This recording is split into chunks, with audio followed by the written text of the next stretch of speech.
तो फिर कैसे इस राजनीति को कैसे आप बदलेंगे? तुम अच्छा किस नए आयाम तक आप लेकर अच्छा जाएंगे? बताओ, 1 साल पहले कौन कहता था कि चंद्रशेखर मेंबर ऑफ पार्लियामेंट बनेंगे? आपने कभी आपके आपके स्टूडियो में भी इस बात पर चर्चा नहीं हुई कि चंद्रशेखर बन जाएंगे, और कोई नहीं कहता था कि अकेले बन जाएंगे।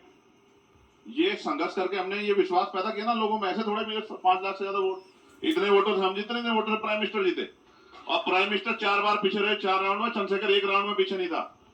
और तब था जब हमारे खिलाफ एनडीए अलायंस भी पूरा और इंडिया अलायंस भी जी तोड़ मेहनत करा था इसको हरा दे, और बीएसपी के नेता भी जाके मुझे वहां गाली बक रहे थे, तब भी जाके नहीं आ रहा मैं, क्योंकि जनता मेरे साथ है। और अगर यही समर्थन इंडिया अलायंस को आपके रहते हुए मिलता तो और फायदा होता ना? उनको फायदा होता, क्योंकि हम तो ज्यादा लड़ ही नहीं रहे थे। हम एक सीट लड़े यहाँ, दूसरी लड़े वहां, क्योंकि मीडिया ये भी कहता है चंद्रशेखर पश्चिम के नेता है।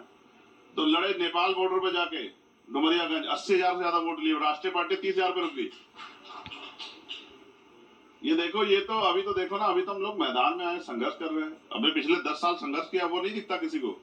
जेलें काटी है, दिल्ली में तिहाड़ 2-2 बार काटी, लाठियां खाई है, 16-16 महीने जेल काटी, वो नहीं दिखता है। जो सामने होता है वही दिखता है, उसके पीछे का संघर्ष नहीं दिखता है। बाबा साहब अम्बेडकर दिखते हैं कानून मंत्री के रूप में, लेकिन बाबा साहब अम्बेडकर ने यहाँ पहुंचने के लिए कितनी मेहनत की नहीं दिखता है।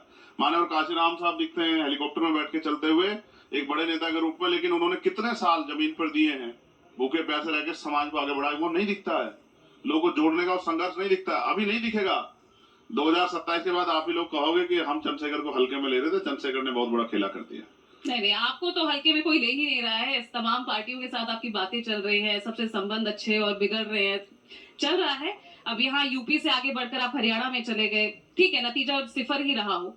अब दिल्ली में भी आप कोशिश कर रहे हैं, 5 सीटों पर अपने कैंडिडेट्स उतार लिए हैं। जब नतीजे हमारे पक्ष में नहीं आते तो हम फिर और ज्यादा मेहनत करते हैं, तो उस चैलेंज को स्वीकार करते हैं कि अब इसमें ज्यादा मेहनत करना। ऐसा ही अब आप ना कहो, आप याद करो, मैं कहता हूँ, मेरी मुख्यमंत्री के खिलाफ जमानत जब्त हुई थी उत्तर प्रदेश में, मगर मेरे अंदर हिम्मत है मुख्यमंत्री के सामने आंख से आंख मिला के लड़ने की, जिस हिम्मत को उत्तर प्रदेश का कोई नेता नहीं जुटा सकता। मेरे अंदर हिम्मत थी प्राइम मिनिस्टर के खिलाफ जाके लड़ने की, जिसकी जितनी हिम्मत बड़े बड़े जो है नेता नहीं जुटा सकते हैं। इसके लिए बहुत बड़ा जिगरा चाहिए आपने सामने लड़ने के लिए, इसकी कीमत चुकानी पड़ती है गोली खा के। और मेरे अंदर हिम्मत थी अकेले लड़ने की, जहां सब कह रहे थे कि भाई ये तो क्या तो इंडिया अलायंस को जाएगा वोट, इंडिया अलायंस को, तो वो भी हमने करके दिखाया। और फिर तो बात नहीं बनी ना, हमने वो तो हरियाणा आपकी बात नहीं बनी, तो इसलिए आप इंडिया अलायंस में शामिल नहीं हुए। हाँ, हम तो कोशिश कर रहे थे, कल कोई कोशिश तो थी ना आपकी, तो संरक्षण और साथ तो उन्हीं नेताओं का लेने की कोशिश आपने की। संरक्षण तो हम संविधान का लेके बैठे,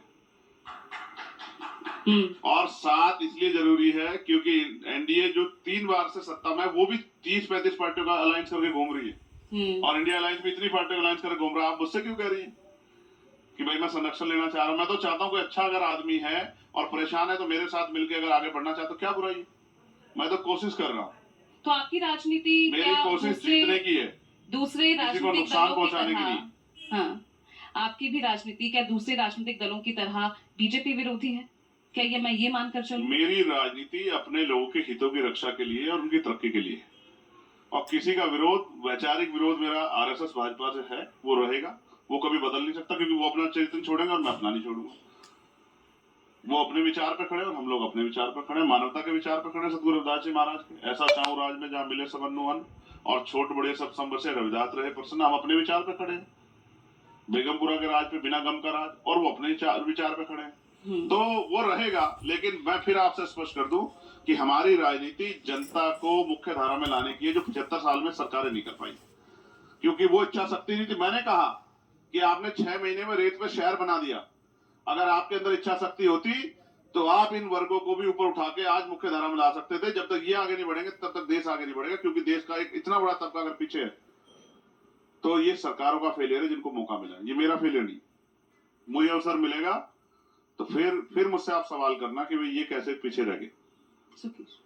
चंद्रशेखर पे एक आरोप लग रहा है और आगे और लगेगा, जैसे कि वो वैसी पे लगता है। आप आजम खान से गठबंधन की बात कर रहे हैं, तो लोग ये कह रहे हैं कि बहुत जल्दी आप देखेंगे कि आजम खान और चंद्रशेखर एक हो जाएंगे, तो किसका नुकसान होगा ये दुनिया जानती है। तो ये बी टीम वाली जो थ्योरी है जो दी जाती है ओवैसी साहब के लिए, क्या आप पे भी चस्पा होगी क्या? देखो, आरोप लगाना आसान है, लेकिन अगर ये थ्योरी कामयाब होगी ना तो उत्तर प्रदेश की तस्वीर क्या होगी इसका आइडिया शायद आपको नहीं है।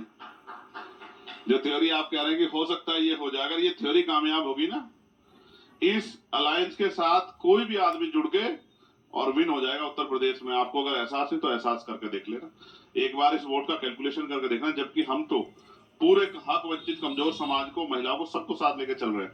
लेकिन अगर ये थ्योरी कामयाब होगी तो आप देखना। और जितनी ये थ्योरी कामयाब, देखो ये नगीना में कामयाब हुई तो बड़े बड़े दलों को पटकने दे दी हमने। ये थ्योरी नगीना में कामयाब हुई है और यही तो